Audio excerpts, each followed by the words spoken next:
Hello everyone, welcome back to our channel.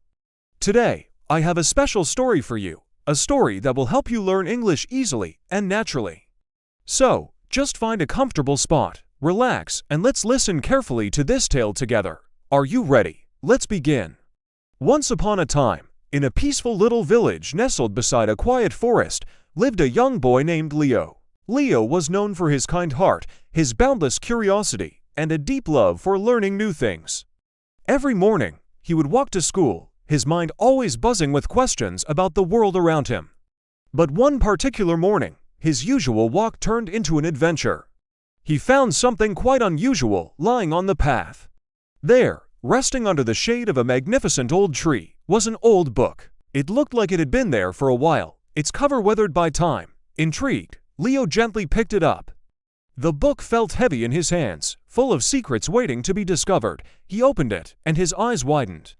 The pages were filled with words he didn't recognize, written in English, alongside enchanting short stories and colorful pictures. At first, Leo felt a wave of confusion. The words were a puzzle, a code he couldn't crack. He didn't understand most of what he saw, but Leo was not one to give up easily. He saw this as a challenge, an exciting new world to explore. So, he made a promise to himself. Every single day, after finishing his schoolwork, he would sit under that same big tree and read just one small story from the book. He started slowly. With each story, he discovered new words. He learned words like hope, feeling the warmth it brought. He learned courage, imagining brave knights on quests. He learned believe, understanding the power of trusting in oneself. He would say the words out loud, trying to mimic the sounds he imagined they would make. Little by little, the strange symbols on the pages began to make sense. His English was getting better, and he didn't even realize how much progress he was making. It became his favorite part of the day. Then, one sunny afternoon, a traveler arrived in the village.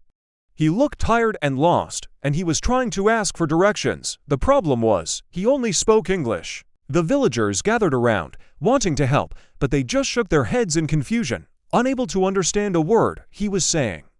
The traveler's shoulders slumped in disappointment. Just then, Leo, who had been watching from a distance, stepped forward. He took a deep breath.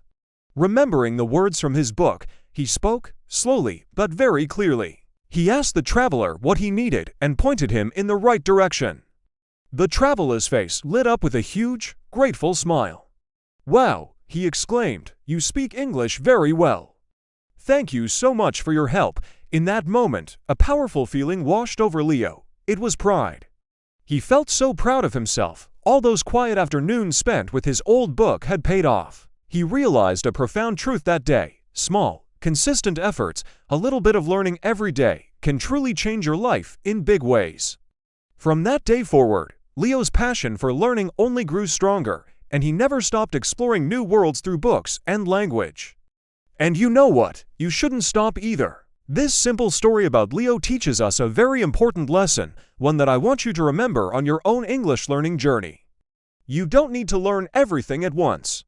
You don't need to feel pressured to become fluent overnight. The secret is consistency. You just need to learn English daily, even if it's just for a few minutes. Make it a simple, enjoyable part of your routine. So, listen to short stories like this one. Try to learn just a few new words every day. And most importantly, whatever you do, never, ever give up. Just like Leo, your small daily efforts will add up to something amazing. Thank you so much for listening today. I hope you enjoyed the story and feel inspired. Keep practicing, stay curious, and I'll see you in the next story. Don't forget to like and subscribe for more. Bye for now.